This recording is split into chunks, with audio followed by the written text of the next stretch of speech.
Bueno, hermanos, hoy día eh, vamos a hablar sobre la parábola del sembrador. Vamos a utilizar como texto base Marcos en su capítulo 4, versículos del 1 al 9, donde nos dice, comenzó a enseñar de nuevo junto al mar, y se llegó a él una multitud tan grande que tuvo que subirse a una barca que estaba en el mar, y se sentó, y toda la multitud y toda la multitud estaba en tierra a la orilla del mar. Les enseñaba muchas cosas en parábolas y les decía en su enseñanza, oíd, he aquí el sembrador salió a sembrar. Y aconteció que al sembrar, una parte de la semilla cayó junto al camino, y vinieron las aves y se la comieron. Otra parte cayó en un pedregal, donde no tenía mucha tierra, y enseguida brotó, por no tener profundidad de tierra, pero cuando salió el sol, se quemó y por no tener raíz, se secó. Otra parte cayó entre espinos, y los espinos crecieron y la ahogaron y no dio fruto. Y otras semillas cayeron en buena tierra y creciendo y desarrollándose, dieron fruto. Y produjeron unas a 30, otras a 60 y otras a 100 por uno. Y él decía, el que tiene oídos para oír, que oiga. Padre bendito, oramos a esta hora, Señor, para que seas tú, Padre, abriendo, Señor, nuestros oídos espirituales para que esta palabra pueda penetrar, Señor, nuestra alma, nuestro espíritu, Señor, y así poder comprender el mensaje que tú nos has preparado, Señor, esta noche. Te ruego, Padre, por todos mis hermanos, Señor, que van a escuchar esta palabra para que seas tú a través de tu Espíritu Santo, Señor, dando entendimiento y sabiduría para que podamos atesorar esta palabra, Señor, y también poder vivirla día a día, Señor. Te alabamos y te damos gracias, Padre, por tu infinito amor y misericordia y todo lo que nos das en el nombre de tu amado Hijo, nuestro Señor Jesucristo. Amén y amén, Señor. Hoy, hermanos, quise tomar estos versículos para la reflexión de hoy. Imagino que si esto lo lleváramos a un mundo secular, a esta parábola la llamaríamos un clásico.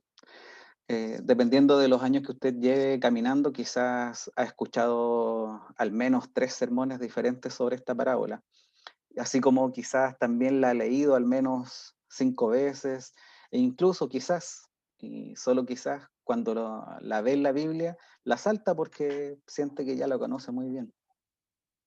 Incluso si una persona le pregunta, ¿conoce la parábola del sembrador? Quizás usted se la puede explicar de forma sencilla. Igual que cuando uno intenta cantar una canción, el coro lo sabemos perfecto, lo cantamos de corrido y quizás algunas otras partes las tarareamos. Quizás de esa forma también podríamos hablar sobre la parábola del sembrador. Algunas partes textuales, otras medias borrosas, pero va a explicar una idea central, donde es que la palabra no en todas las personas es implantada de la misma forma ni tiene los mismos efectos. Pero créame, hermano, hoy he sentido un fuerte llamado a que podamos reflexionar y meditar sobre esta palabra y quiero que analicemos los detalles uno a uno sobre este hermoso relato de nuestro Señor.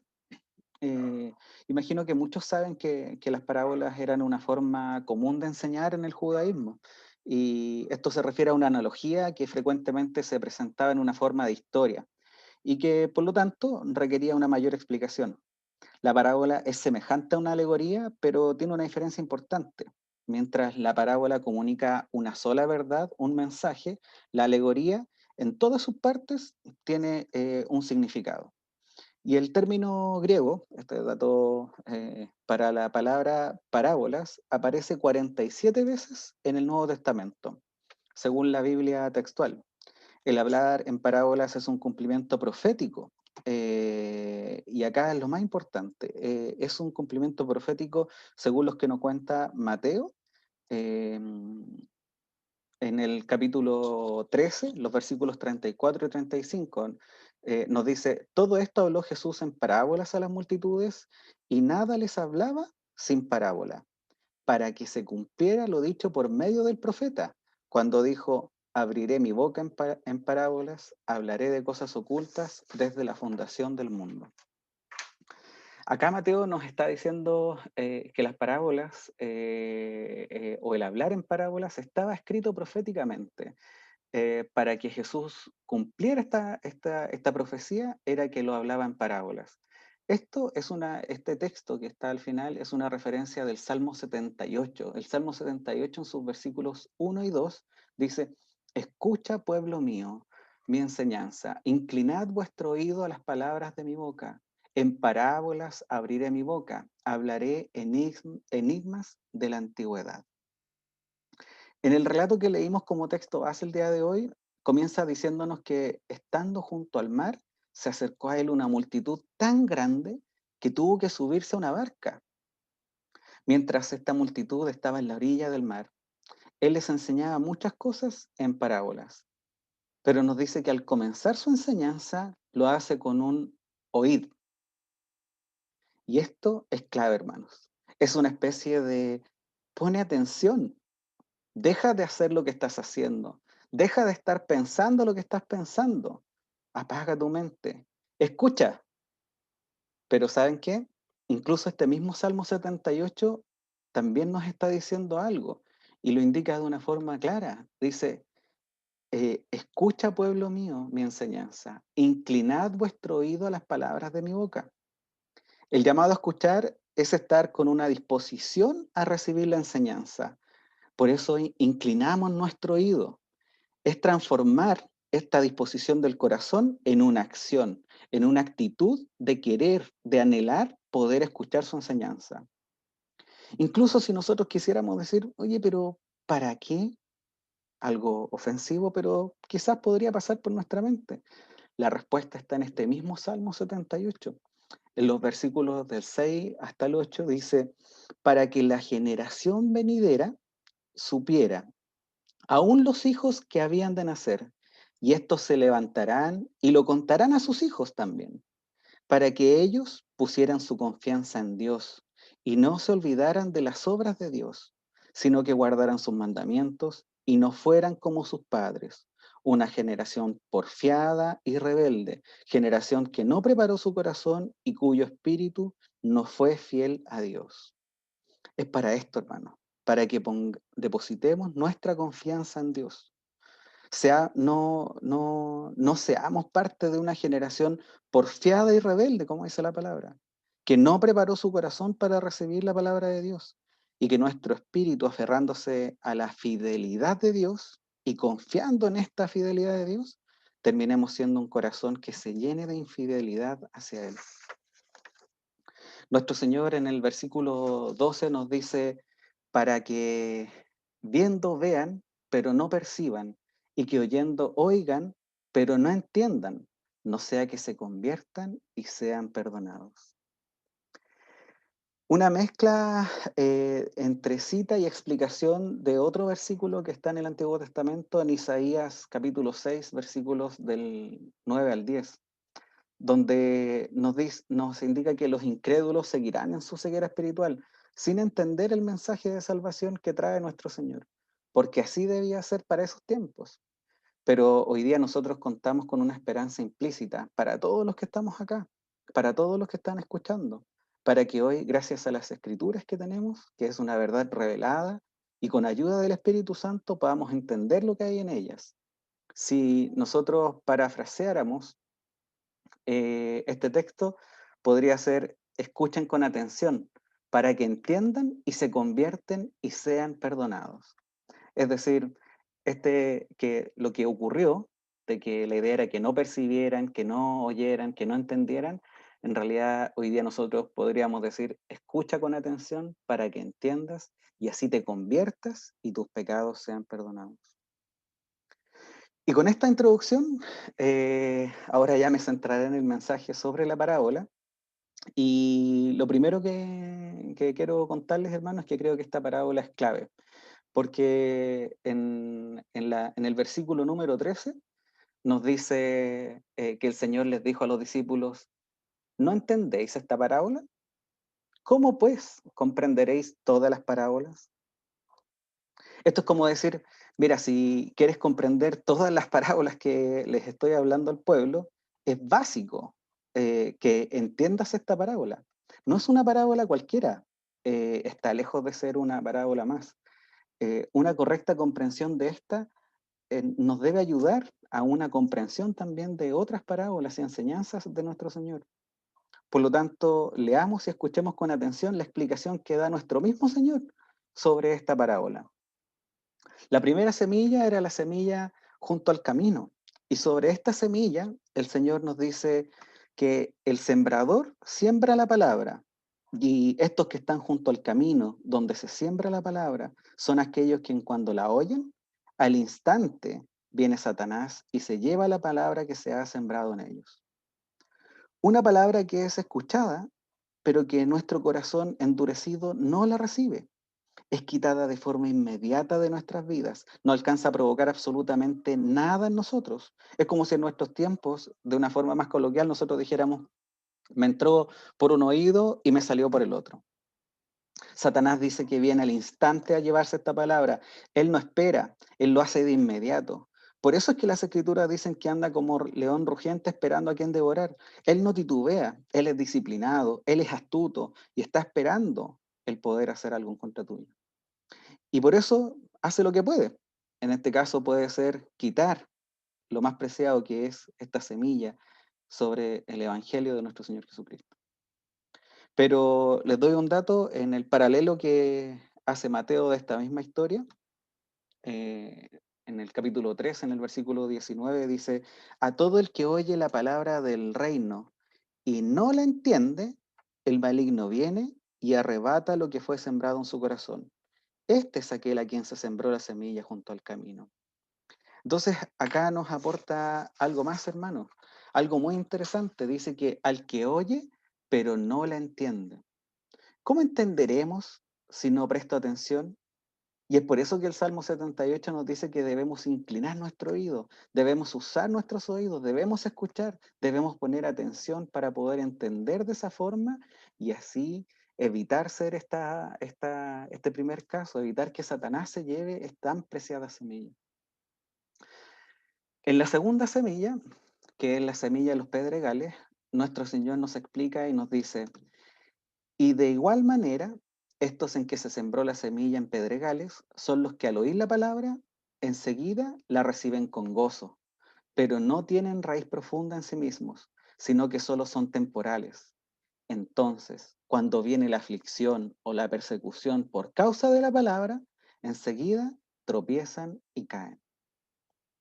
Es lo que quizás hemos conversado más de alguna vez.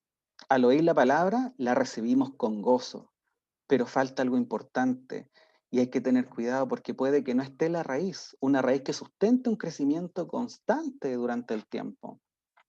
Y por lo tanto esto se transforma en un gozo solamente temporal. Y cuando hablamos de temporal, hermano, no nos imaginemos que es aquel que anduvo una semana contento con la palabra, que anduvo un mes contento con la palabra, porque yo creo que incluso podría ser alguien que estuvo años contento con la palabra. Y así lo creo porque dice acá, lo central es cuando nos dice, cuando viene la aflicción o persecución. Y sé que sería muy romántico dejarlo ahí y poder hablar de que son los momentos difíciles de la vida y de cómo responde nuestra fe, pero hay que entender el texto en su contexto, porque nos dice que cuando viene la aflicción o persecución, por causa de la palabra. Y es acá cuando hay tropiezo o la persona se cae. ¿Cómo enfrentamos el mundo que nos rodea, hermanos, hoy? Cuando alguien nos cuenta parte de su vida, nuestra respuesta es una frase que suena bonito y que abunda en los portales del positivismo actual, o nuestra respuesta es en torno a Dios, su plan de salvación y la Biblia. Cuando vemos el pecado de otros, ¿somos capaces de llevarlo a la palabra y enfrentarlo? En amor, obviamente, pero enfrentarlo y decir, eso es pecado, el Señor te ama, arrepiéntete y recibe a Cristo para el perdón de tus pecados. ¿Nos restamos de predicar el Evangelio por miedo a que nos tilden de fanáticos? Una vez escuché a un musulmán.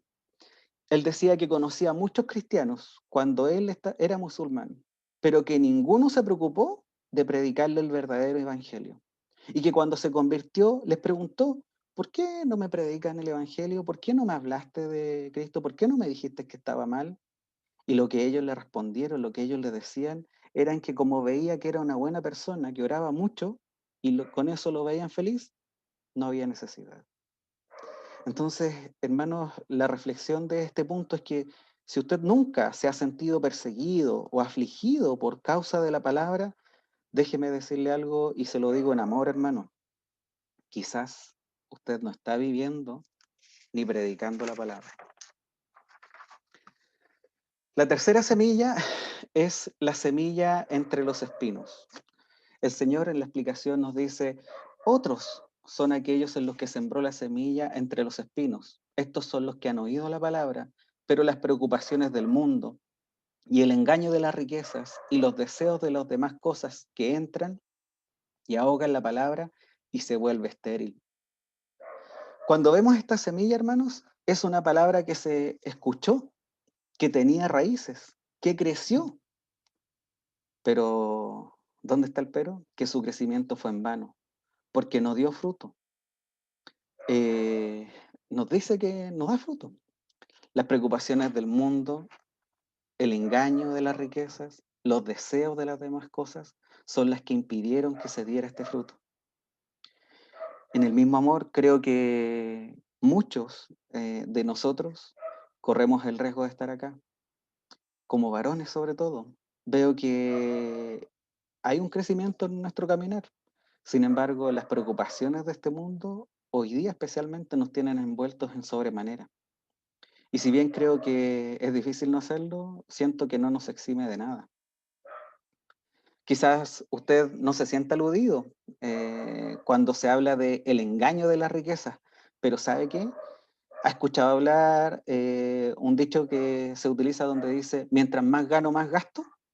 Bueno, si usted en algún momento lo ha sentido para su vida, esto para mí es el engaño de la riqueza.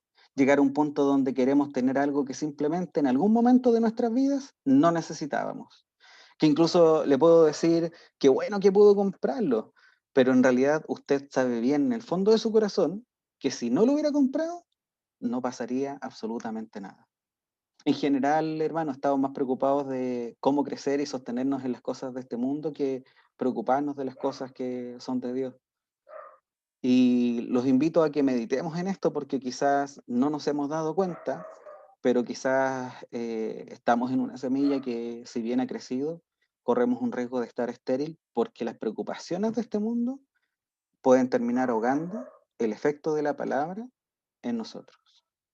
¿Y por qué debemos tener tanto cuidado? Porque en Mateo, eh, en el capítulo 7, en los versículos 19 al 21, y perdonen lo repetitivo porque sé que quizás lo hemos dicho en otra oportunidad, todo árbol que no da buen fruto es cortado y echado al fuego. Así que por sus frutos los conoceréis. No todo el que me dice, Señor, Señor, entrará en el reino de los cielos, sino el que hace la voluntad de mi Padre que está en los cielos. Y con esto vamos a la última semilla y la explicación que da nuestro Señor sobre esta semilla que sí da frutos. Dice, y otros son aquellos en que se sembró la semilla en tierra buena, los cuales oyen la palabra, la aceptan y dan fruto, unos a 30, otros a 60 y otros a 100 por uno. Muchas veces evaluamos nuestro crecimiento espiritual en base a cosas que no necesariamente van a ser una referencia real de nuestra salvación, como por ejemplo pensar que estuve todo el año asistiendo a los servicios y no me perdí ninguno. Créame, hermano, que si es así me pone muy contento, pero también le debo decir que eso no asegura absolutamente nada. Eso es justamente de lo que predicamos mucho en nuestra iglesia y que no hay que hacer. Termina siendo religiosidad. Mientras preparaba la palabra de hoy, no podía dejar de pensar en una palabra entregada por nuestro hermano Domingo a fines del año pasado. Y me quedó muy grabado algo ese día, de hecho se lo manifesté a mi hermano, que él citó el texto donde si queríamos dar frutos, más allá de nuestras propias fuerzas, lo importante era permanecer en Cristo. Y citó Juan 15, los versículos 4 y 5, donde dice, permaneced en mí y yo en vosotros. Como el sarmiento no puede dar fruto por sí mismo, si no permanece en la vid, así tampoco vosotros, si no permanecéis en mí, Yo soy la vid, vosotros los sarmientos. El que permanece en mí y yo en él, ese da mucho fruto, porque separados de mí, nada podéis hacer. Y acá la respuesta está en permanecer en Cristo. Y para poder permanecer en Cristo, hermanos, nosotros debemos tener comunión con Él. Y eso significa buscarle constantemente en oración. Eso significa buscarle constantemente a través de su palabra. Eso significa buscarle en ayuno. Andar como Él anduvo, como dice su palabra. Guardar sus mandamientos, hermano. Y amar a Dios sobre todas las cosas. Y amarnos los unos a los otros. Hermano, nuevamente le diré algo.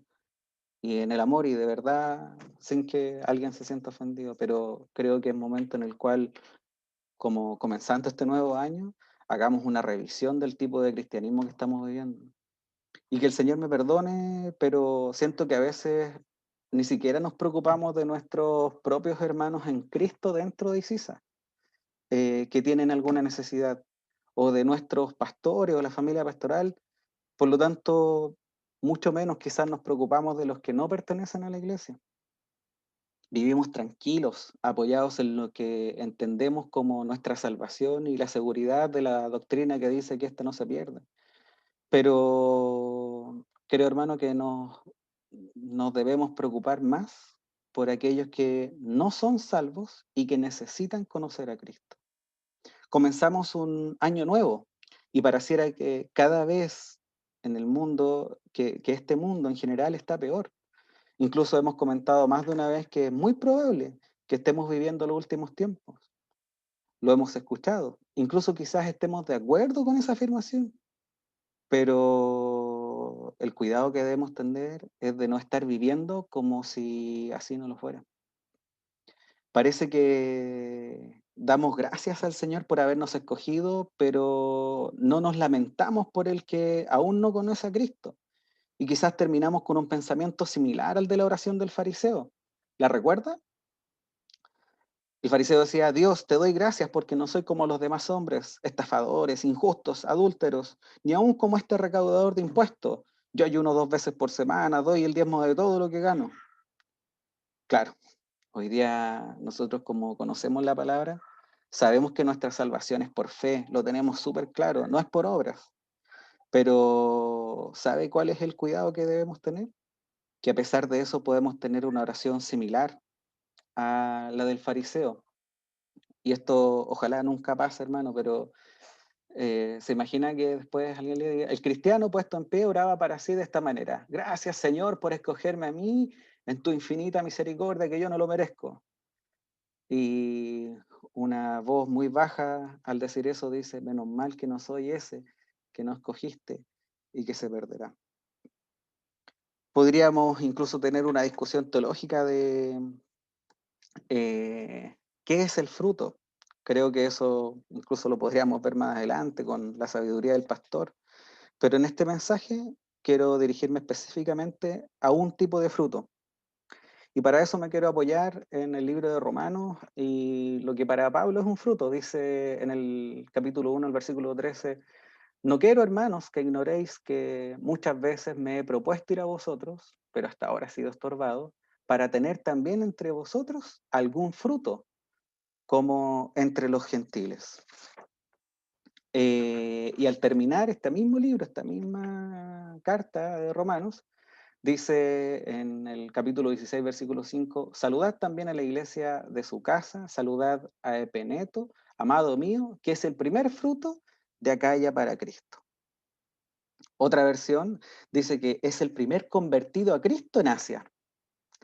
Por lo tanto, acá podemos ver una forma clara y bíblica de cómo llevar fruto, predicar el Evangelio para que personas se conviertan a Cristo. Si somos realmente convertidos, hermanos, nos debería doler que personas de nuestra familia no conozcan a Cristo. Debería ser nuestra preocupación diaria, porque ese familiar podría arder en el infierno por la eternidad si es que no conoce a Cristo y acepta a Cristo en su vida. Un conocido, un amigo, cualquier persona, hermano. Y ¿sabe qué nos da un ejemplo de ese dolor que nosotros deberíamos sentir? Es el mismo Pablo, también en Romanos.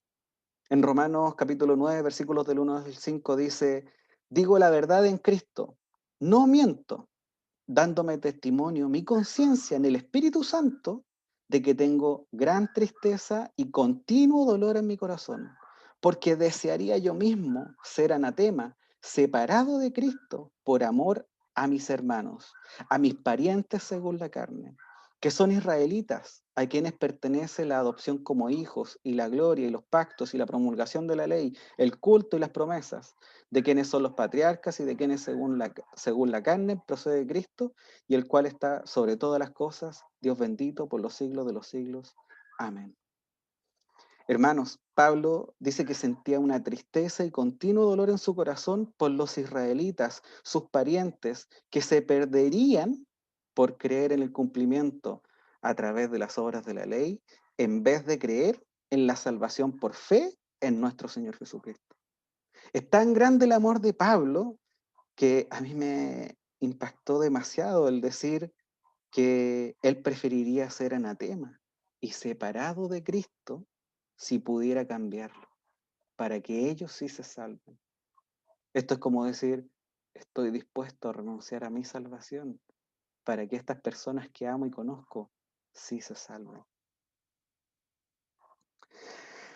En las celebraciones de cambio de año, la noche del año nuevo, hay muchas personas que sienten nostalgia y que lloran a las 12 de la noche.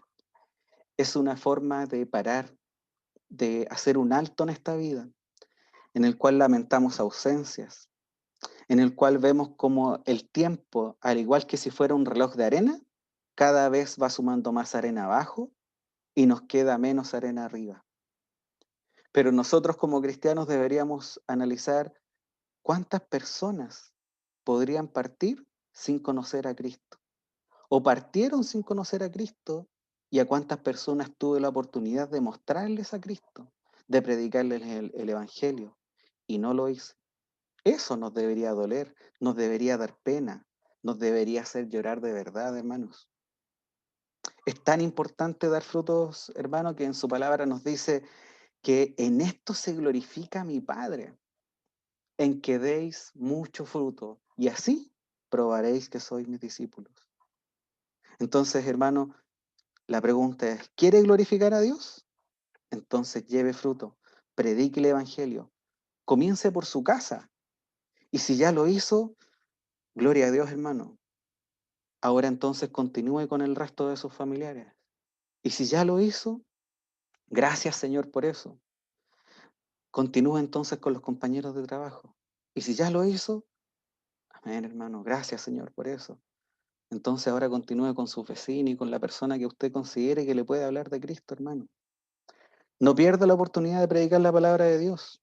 Hágalo pensando en esto, en que cada vez que usted le hable de Cristo a alguien, va a estar glorificando al Padre.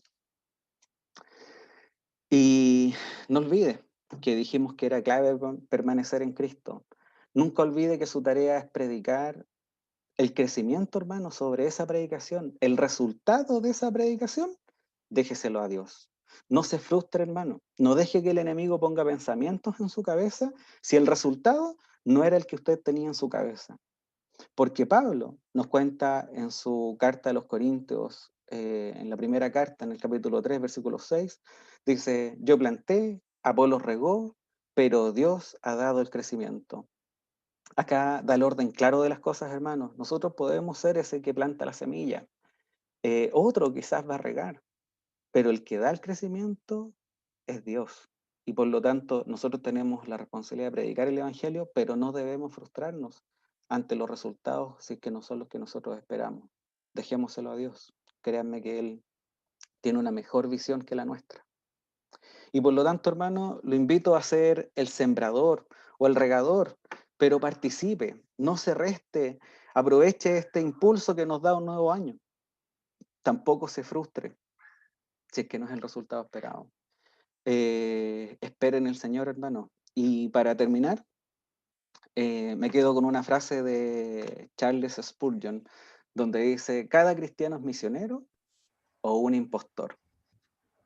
Invitándonos, hermanos, a que usted sea un misionero y no tiene para qué cruzar la mitad del mundo para poder predicar a Cristo, lo puede hacer hoy día y sobre todo aprovechando los medios digitales que tenemos.